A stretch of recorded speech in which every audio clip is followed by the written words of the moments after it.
You're listening to Economics Detective Radio.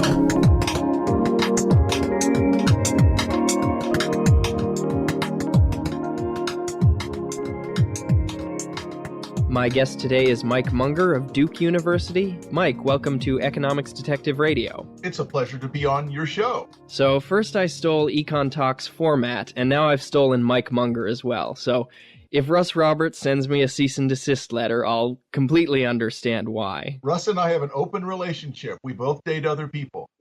Oh, good. Yeah. There are many jokes I could make about that, but I won't. Thank you for not.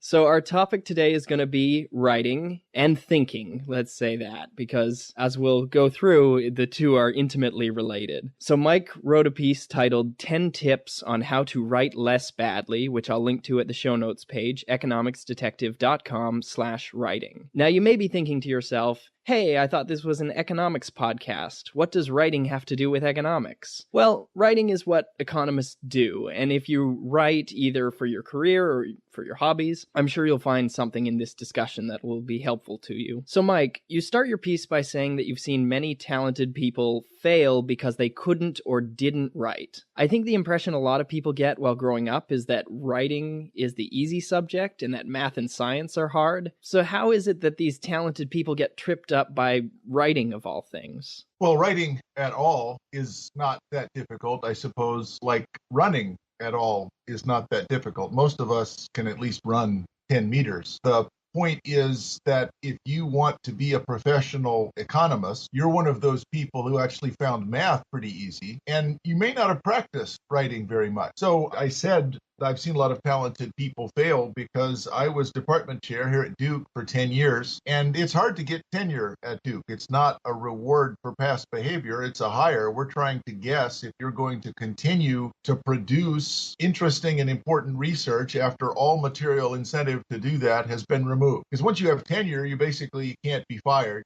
That's not quite true, but it's pretty close to true. So you get 6 years. I watched 8 people do this while I was chair. You get 6 years to develop your research agenda and to show that you're going to continue to publish after you no longer have any incentive to do that. Now, what a lot of people do is for 4 years, they'll work on a few things, but not very assiduously. In the last 2 years, they'll work furiously, and they'll have 2 or 3 things forthcoming and say, well, like it's a video game, I've done enough to get tenure. What they're saying is, if you give me tenure, I will never publish anything ever again, which not surprisingly doesn't work out well. So 6 of the 8 people who came up were fired. And when I, as chair, had to tell them this, they cried. They were surprised, which probably means that I'm a bad chair. But I had tried to communicate over and over again that they needed to develop a research agenda. And the way to do that is to write about it, and to write about it every day. That doesn't mean that everything that you'll use, everything that you write will eventually be used. But again, I would go back to the running analogy. Or let's say a soccer game. Suppose you knew that 6 months from now, you had a very important soccer game. You wouldn't wait until the night before the soccer game and practice all night. You would practice for an hour or 2 every day, recover, think about it, try to get better. But that's not how we do writing. All of us who are at the level of thinking about graduate school in economics are clever monkeys. We've always been good enough that we can wait until the night before and write some bunch of crap and have it be good enough because we're smarter than the other people. Well, now you're in with a group of people, all of whom have always been able to do that. And some of them are going to figure out that if you actually start 6 months in advance and work on the thing every day and throw away most of it, time after time, and start over, your paper is going to be a lot better. And if you look at the books and articles that you think are important, the very things that got you excited about being in economics in the first place, none of those, not one, did the author stay up the night before it was due and write it. Adam Smith worked for years on The Wealth of Nations. He showed it to people, he talked to people, he went for walks and muttered to himself. At one point, he was so obsessed with what he was thinking about, he walked right into a noisome sump. That is the chemicals left over after you canned leather. He didn't even notice where he was going. It smelled terrible. He neither noticed by sight or smell. because he was so busy thinking about this stuff that he had been working on for years and would continue to work on for years. So part of this is my own cri de coeur, my own cry from the heart, saying it's so hard to watch talented people fail when they could have succeeded because they didn't get this simple message. You have to teach other people. Sometimes you do it in the classroom. Most of the time you do it through your writing. If you don't get good at that, you're going to fail. So don't start. If you don't think you want to write, don't become an academic in the first place. Yeah, I guess another analogy is you can be very naturally adept at swimming, and that can make you an above average swimmer. But not one of those people swimming at the Olympics isn't both an above average swimmer naturally and someone who is trained day after day after day to be there. Not just at the Olympics. This is if you want to enter a swimming contest at the local YMCA. Those other people are in the top 0.5%. They're not near Olympic, but they're going to kick your butt unless you've been practicing and practicing and practicing. Yeah, and I guess undergraduate education is less like the YMCA. It's sort of the kiddie pool. You really can get by without practice, but you won't necessarily get much out of it. You won't learn much about writing, and what you write won't be very good. It'll just be good enough that because you're clever and good at this, you can produce something that the professor is going to read and say, okay, I sort of see what the argument is. That's better than the others, A. So that's not good enough. It's just better than the other losers who aren't going to go to graduate school in the first place. And by losers, I mean people that are going to have successful lives. Yeah, we have a funny definition of winning in academia.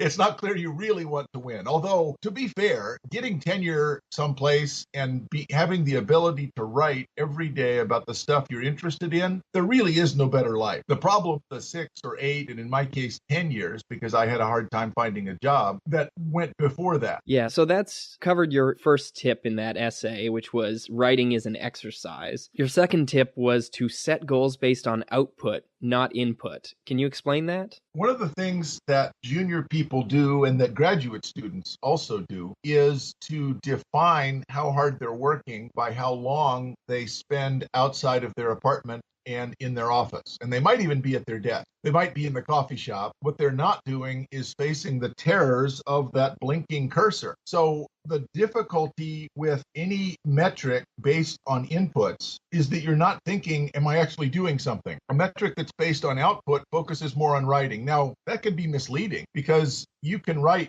badly, but the same thing would be true of running or swimming. Sometimes when you have a workout, it doesn't go that well, but at least you're doing it. So you wouldn't define how hard you worked out by how much time you spent in the gym. You would say what exercises you actually did. It makes no more sense than that to define how hard you work by how much time did you spend in the office, going to other offices, drinking coffee, talking to people, checking Facebook. None of that actually counts. So you don't have to set very high goals. 500, 750 words per day, every day, 5 days a week, and you will be a famous and successful academic. That, again, is the sort of dirty secret, since no one does this.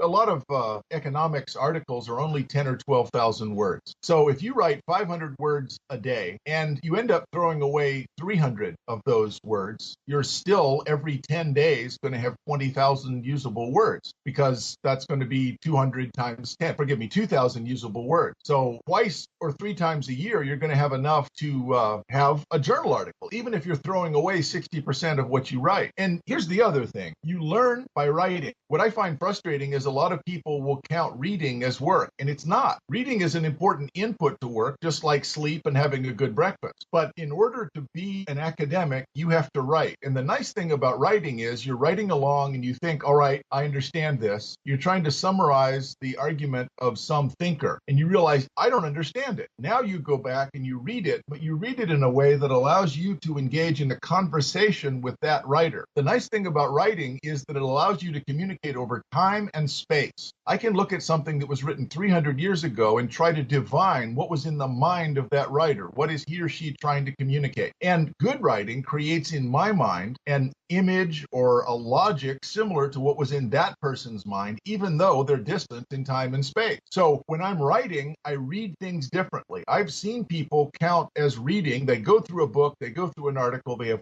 3 different colors of highlighting and they always think they're going to come back. None of that actually went through their brain. But if you're writing, then you go to read something, you're looking for a specific question, you read better. So I actually ask my graduate students when they're working on their dissertation or their 3rd or 4th year to put up a 3x5 card in their workspace that says, don't read, write. If you're writing, you'll become a better reader. Yeah, there's an irony in someone who has gone through years of economics education who could explain to you exactly why the labor theory of value is not correct, would apply it to their own work implicitly. Absolutely. No, my day was valuable. I spent 11 hours at the office. Holy cow. Yeah, my own version of that was at the end of my first year of my PhD. Spent a lot of time in the office, and I realized that I spent so little time at home that I actually only went through, I think, 1 full roll of toilet paper. So sort of the metric being what I didn't do, which was spend time at home and therefore in my own bathroom.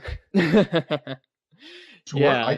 We get it. We get it, Garrett. But it is distinct. That's necessary, but not sufficient for success. It is, Jim Buchanan always said, the key to success is apply the behind. He didn't say behind. He used a different word, but apply your behind to the chair. So you're actually in the chair at your desk and you're writing. Now, for him, that meant moving a pen across a piece of paper. For us, it means typing on a keyboard. Either way, if you apply your behind to the chair, the actual chair at your desk, not the one in front of the desk of one of your friends so you can drink coffee and talk, you'll get a lot done. You'll learn a lot, and you'll notice after just a couple of years that there's a divergence, not only in your ability to write, but in your understanding of a lot of key issues because you've thought of these things pretty deeply. And the thing that's interesting about that is other people who haven't been writing may at one point have been ahead of you. Maybe they were better at classes. But you have to learn to make the transition between being good at taking classes, which is why many of us want to go to graduate school, to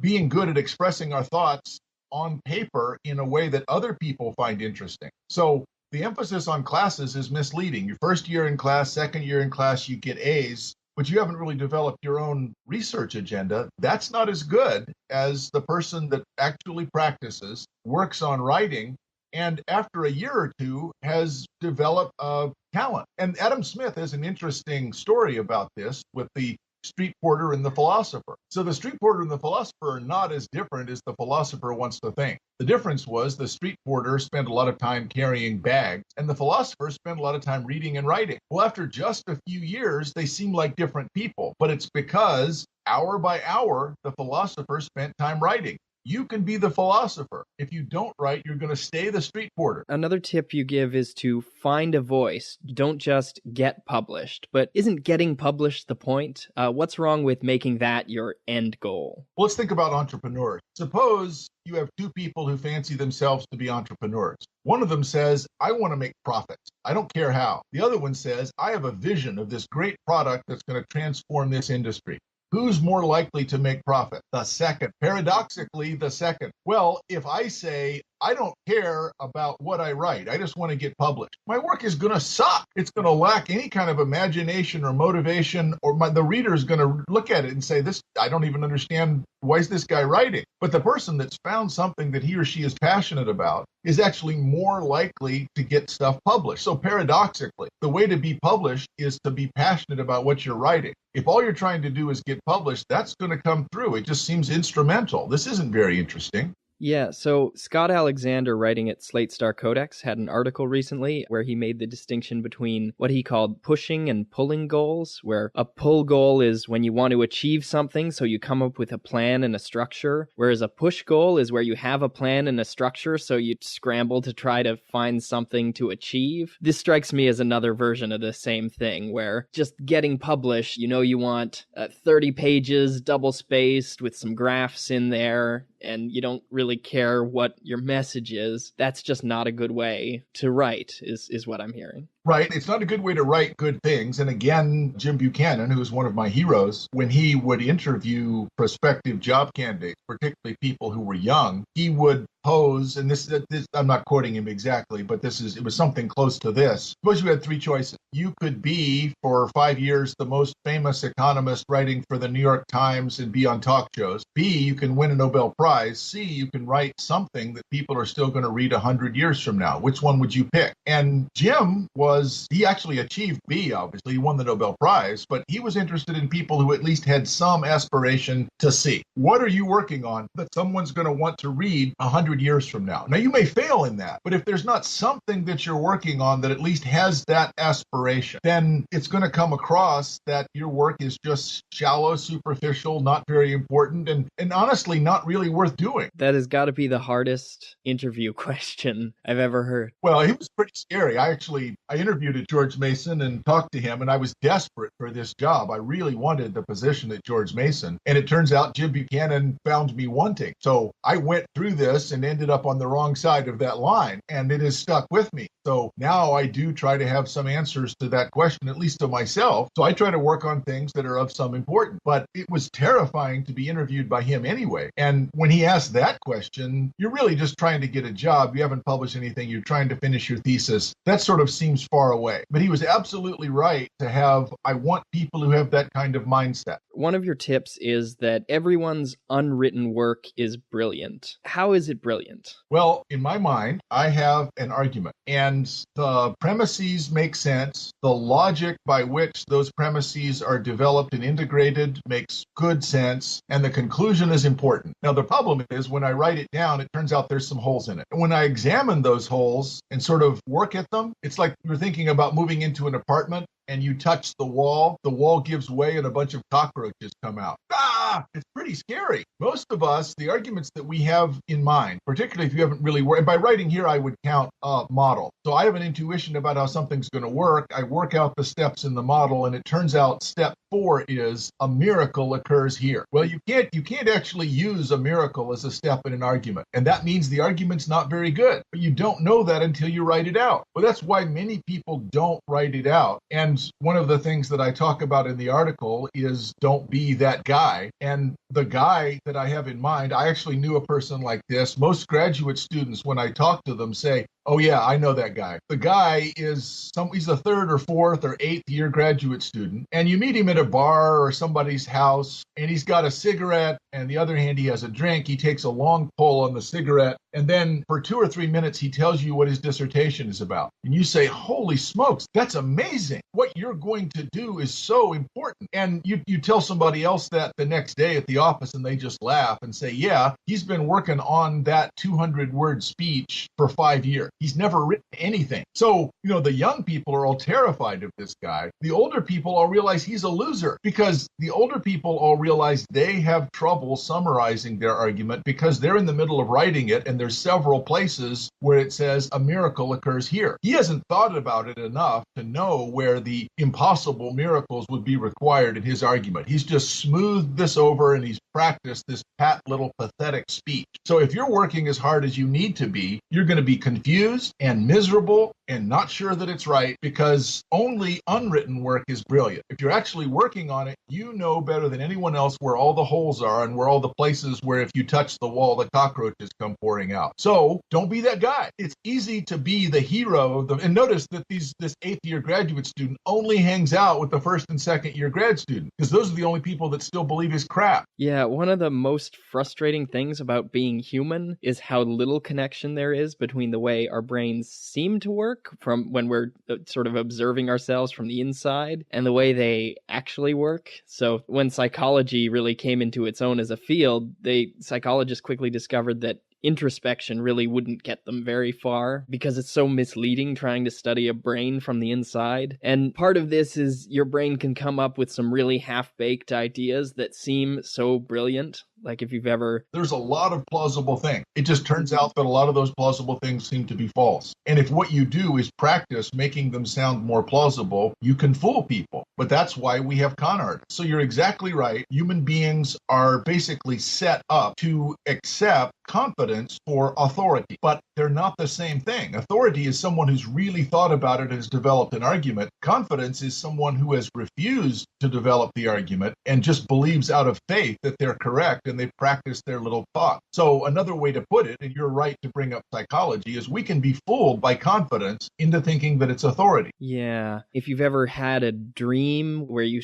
had a great idea in the dream and then you wake up and think, oh my God, that idea is so brilliant, I got to write it down. And it's always just total nonsense. sense because your sleepy monkey brain just made you think it was great. That actually happened to me. I went to college in the 70s and there were substances involved. And so under the influence of some substance, I would have an idea which I was convinced was brilliant and would write it down. And of course, the next morning I thought, wow, that's really stupid. Oh no.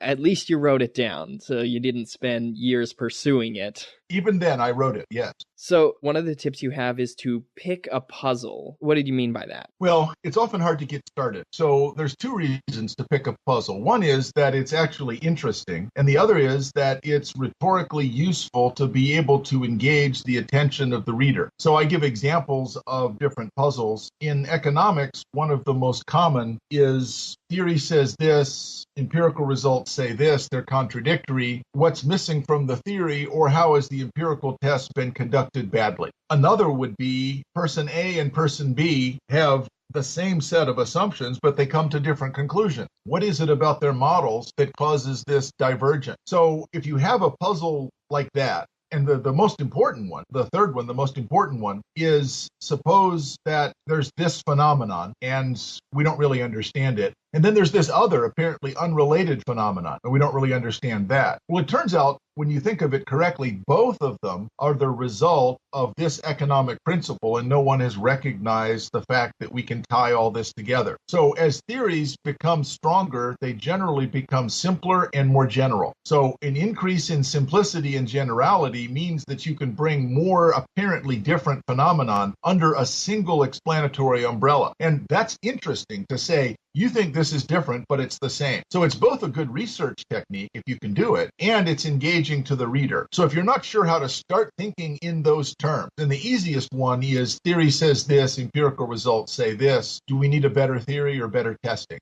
Anybody can do that because the journals are just full of those kinds of contradictions. I'm not saying that's perfect, but it's a good way to get started. Yeah, and economics has a lot of theories and a lot of empirical work, and a lot of them point in different directions. So you don't have to look far to find those kind of contradictions. So another tip you give is to write and then to squeeze other things in. So this is a scheduling thing. What would be the wrong way to schedule your writing? Well, there's the sort of macro or general approach and the micro part of it. The macro approach is to think, I need big blocks of time to write. And since I have to teach a class and go to a class, so I have to teach a section and go to a class, or I have a meeting that I have to go to, or there's a talk this afternoon, I can't write because I don't have time. Actually, you can only write for about 20 minutes at a time. The problem is it takes you 10 minutes of thinking to get to the point where you're thinking clearly enough to write. So it takes you 30 minutes to write for 20 minutes. And if you get interrupted, you can't start again. It usually takes another 10 minutes to get started. So it is true that you do need some blocks of time. But if you can just find an hour somewhere, that's enough for 2 of those 30-minute blocks. You can get quite a bit done. After you've been writing for 20 minutes, you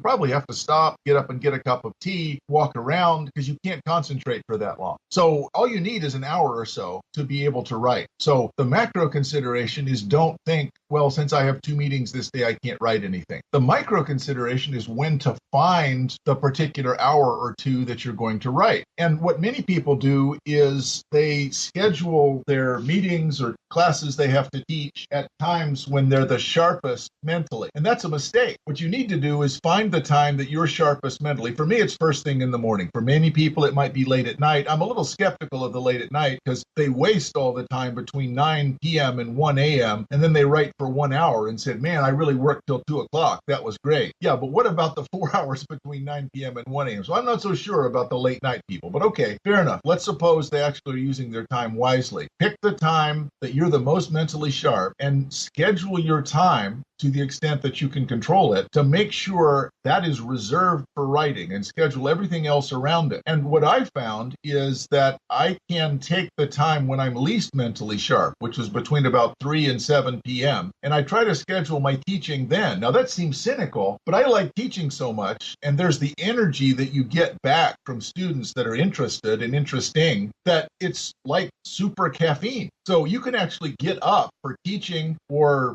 leading discussion section, or maybe even going to talk at times that you otherwise would have wasted or would be downtime, because those are social. Those are things where you're getting feedback. Writing, there is no feedback. There's no one saying, yes, that's interesting. It's just you thinking, Lord, I can't finish this paragraph. I'm an idiot. So you need to be at your mental best to be able to get through that. Yeah, I think for me, it probably would be the morning. I gotta jot down all these tips so I can, of course, I'm a graduate student, so this is especially relevant to me. When should I be writing? How should I be writing? You're still forming habits and learning about yourself. But thinking in these terms means that you'll get a head start. You mentioned that taking 10 minutes to get into writing and then doing 20 minutes of good writing. I think that lines up with the research people have done on flow. The idea people sort of self-hypnotize into like a very productive, very focused state. And then if you break your flow, then it actually takes a while to get back into it. You're self-aware for a while. You're not as focused as productive. Right? So a 2-minute interruption doesn't cost you 2 minutes. It costs you 12. Yeah, and you need to find a place and a time where those 2-minute interruptions don't happen. Yes, and it doesn't take long. If you can do it an hour and a half or 2 hours, 4 or 5 days a week, you will be a famous and successful academic. Yay, that's what we want to hear. The good news is anybody can do this. I find it so frustrating that they don't. And by that, I mean anyone smart enough to get into graduate school has plenty of good ideas. They just don't write them. That is baff because there's such a high payoff to getting the writing done, but I guess it's sort of a delayed reward where you need a lot of self-control to be able to seize that payoff. Garrett, you're going to graduate school. Clearly, you are interested in delayed reward because you could have a job at the donut shop and have your own apartment and have money, be able to go to bars, not worry at weekends. So graduate school by its nature is one of the strongest ways of putting off any sort of satisfaction into the distant future. So yes, it's a later payoff, but why would you go to graduate school and then not do the thing that actually will result in the payoff that you've apparently planned for? Here's the thing, not a journal article. When you're in graduate school, you're starting your career, a refereed journal article will inflect upward your career trajectory and earnings by at least $10,000. One article. If it's in a pretty top journal, it's $25,000. So if you write an article and publish it, that's $25,000. There's nothing else you're doing that has a higher payoff. Yes, it's delayed, but it's not delayed that much. And you're already in graduate school. You're already living a miserable existence. I'm lucky because my wife actually works in the real world, so I'm covered, but... Well, right, yes, you can remind her that you married better than she did. Yeah, I'm sure she doesn't need much reminding. Yeah, as long as she doesn't remind you of that. Oh yeah.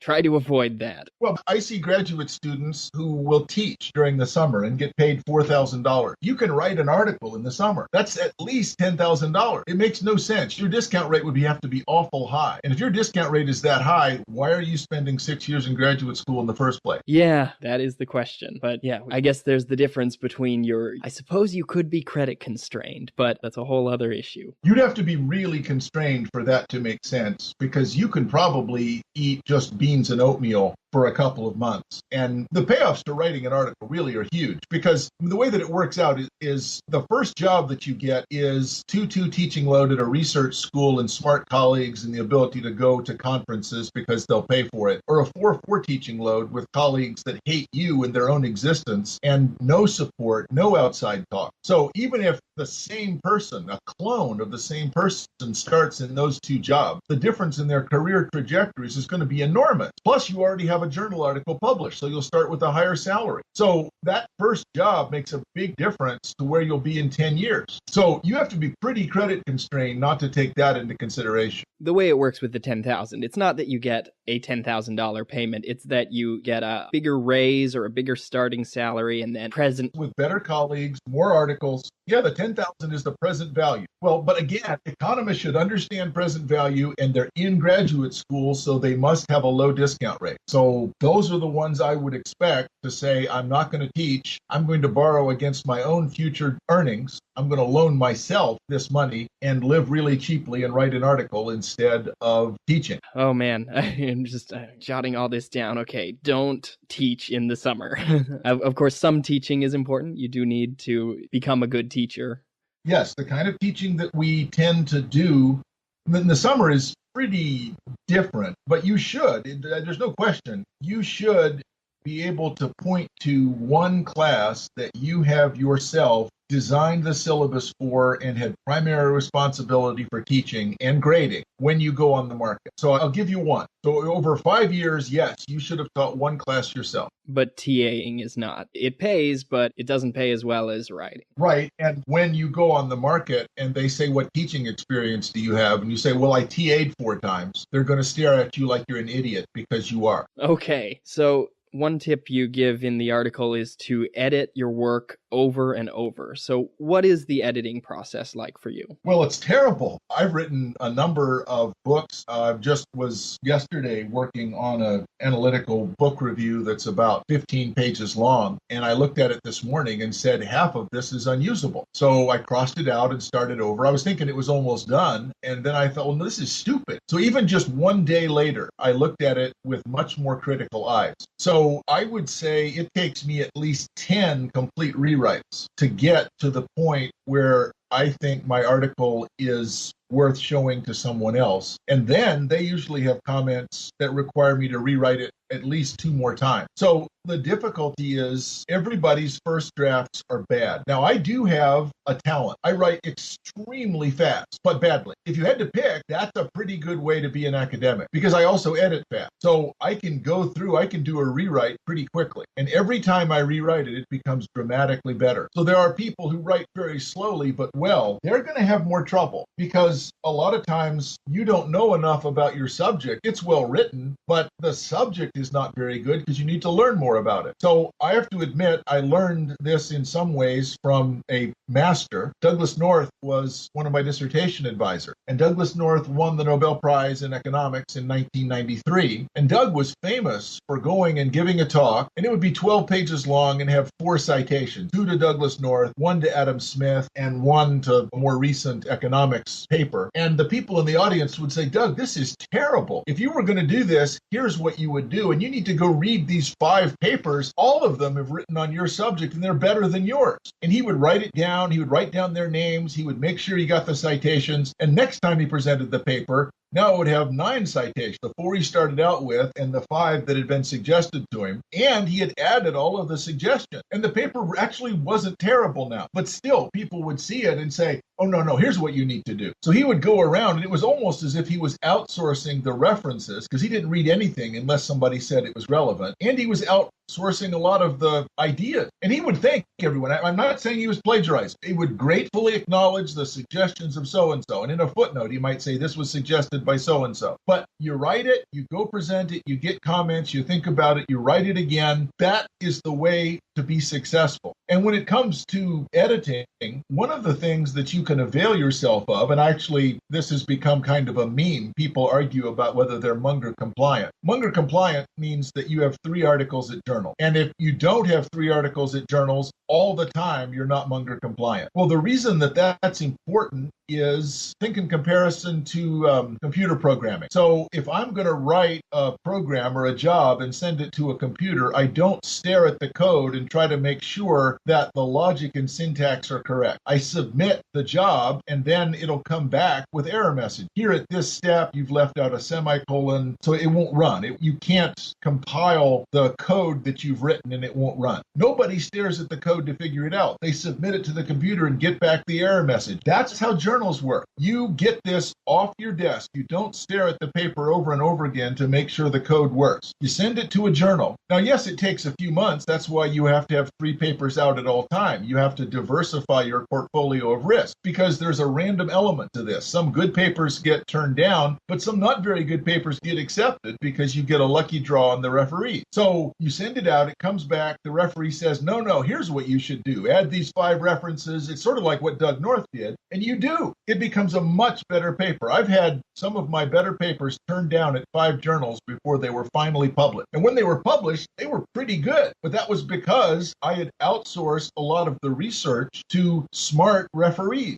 So you should think of that as machine-intensive debugging. Machine-intensive debugging is I don't debug my own program. I submit it to the computer and it comes back with error message. Well, I submit my articles to journals. They come back with 3 really smart people working unpaid as my research assistants. Now, yes, they do say that you're an idiot and your mother should never have been born. They make comments you want to ignore. But by and large, their suggestions improve your paper dramatically. So you should always try to be Munger compliant. I told some of my graduate students, there will come a day when you will be upset when one of your papers is accepted because you will no longer be compliant. And a good friend of mine who is now a tenured full professor in England just wrote me and said, darn it, that finally happened. I got a paper accepted and I woke up in the middle of the night and I said, I only have 2 papers at journal. I have to go write something. That's a sign you're a success. Yeah, I mean, if you think about, I like what you said about the research assistants. If you wanted to hire 20 tenured faculty as research assistants, you'd have to pay them thousands upon thousands of dollars, but you walk into a seminar room and give a bad talk, and suddenly they're all throwing out suggestions and comments, and they're being your research assistants for free. And very helpful, and they're grateful if you take their comments seriously. So that's actually, there's nothing wrong with doing this. The research enterprise is more collaborative than most people are willing to admit, even to themselves. And the reason is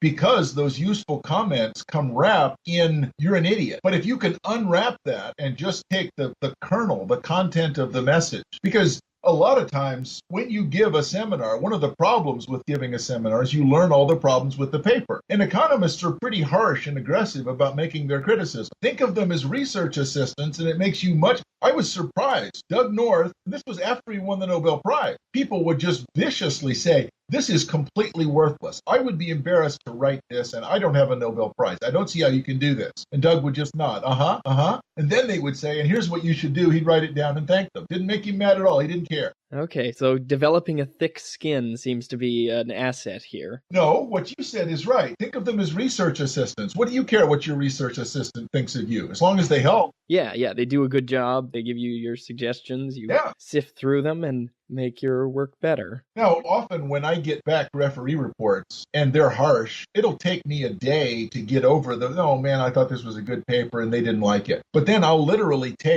print it out and take a black magic marker and redact the parts that are just ad hominem attacks. I don't care about those. And then if you look at what's left, it's usually a pretty good structure for revising your paper. Okay, yeah, I'll have to do that. I mean, it sounds simple and hokey, but you don't care about the things that are just saying this is terrible. I had one referee report that said, I would rather hack my way through the jungle with a penknife than have to read this paper again. And I thought, ow! And then I took a black magic marker and marked it out, and the rest of the report was pretty useful. The question is, why would you put someone else in charge of how you feel? So don't do that. You're going to be in charge of how you feel, and you're going to use to your own benefit the fact that smart people made good comments on your paper. We have this sort of mythology of the solitary genius. Are you saying that that is not a way to live your life? Oh no, that's exactly how you should live your life if you're a genius. But most of us aren't. For the rest of us who are not, no, that's not the way to live your life. So absolutely. I know I have friends. In fact, one of my colleagues, Melvin Hinnick, with whom I had 3 books, was unbelievably smart. He was able to do things with very little effort. And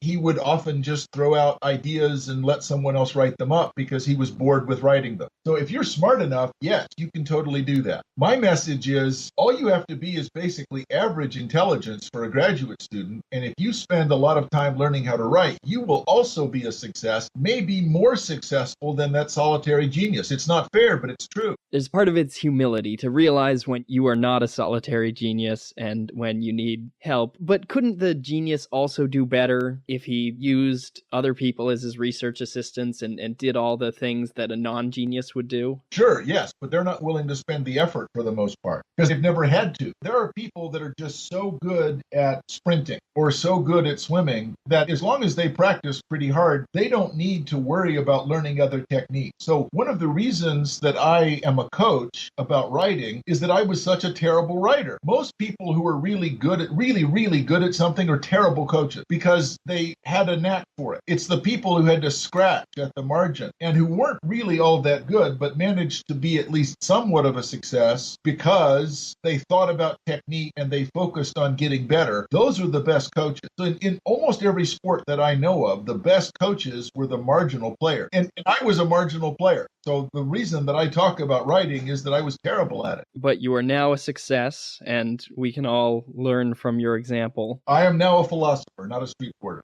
Yes. So do you have any closing thoughts about writing? What's the core message you want people to take away from this? Well, William Riker, who was one of the founders of the Rational Choice School of Public Choice in political science, said that most of the people who get into academics do it because they're interested in teaching. And a lot of times they're confused and they think that teaching involves work in a classroom with students. And that's important. But the real teaching is the one that takes place through writing, because once you've learned something, if you actually understand it, you can explain it to someone else. And the advantage of writing it is that you can communicate this teaching to someone distant in time or someone distant in space. So the most important teaching is writing. And if you think of yourself as a teacher, it's really important that you work on your writing, because that's how you're going to be able to communicate this understanding that you have. Understanding is ephemeral. A lot of times, you work on something for a long time and you think, oh, now I see it. That's actually simple. Well, if you don't write that down, it's going to be hard for someone else to replicate that moment of understanding. But if you do write it down and you explain it clearly, you've added something to the human capital of the world, what we're able to hand down, the things that we no longer have to think about because we understand them. The more you understand, the simpler things become. My guest today has been Mike Munger. Mike, thanks for being on Economics Detective Radio. It was a pleasure, Garrett. Thank you.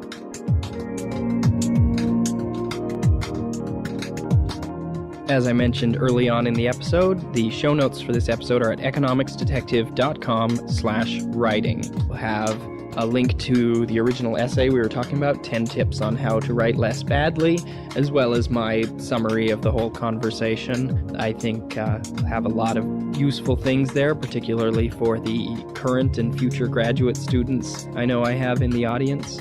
I realized this episode was a little different from others. It's focused more on the act of creating and disseminating ideas and the life of an academic. I did that for two reasons. One, Mike Munger has been on EconTalk 30 times, and I wanted to talk about something that he hasn't talked about on EconTalk. And two, it's just very interesting and useful to me personally as a PhD student. I have read the essay before, of course, and I had heard of most of the things that we talked about, but, nothing quite kicks you in the pants harder than actually talking to Mike about writing and about staying Munger compliant. I am most certainly not Munger compliant, but I'm early on in my career as an academic, so I'll try to get Munger compliant. Let's set a target. Let's say by the end of 2017, hopefully I will be Munger compliant. You can hold me to that. If you want to support the show, head on over to economicsdetective.com/support, where you'll find a link to my Patreon page, as well as other ways to support the show. Supporting me on Patreon really helps me to cover the ongoing costs of the show and to just motivate me to. I may have 1,000 downloads or more on each episode, but if I have just a few people who give $1, $2, $5, at which point I will send you a t-shirt, because I gotta show my appreciation too. Those people are the ones I really do it for, the people who appreciate it and who show their appreciation and who I know really like the show and really get a lot out of it. I like to know that those people are out there, and if you're one of those people, thank you very much.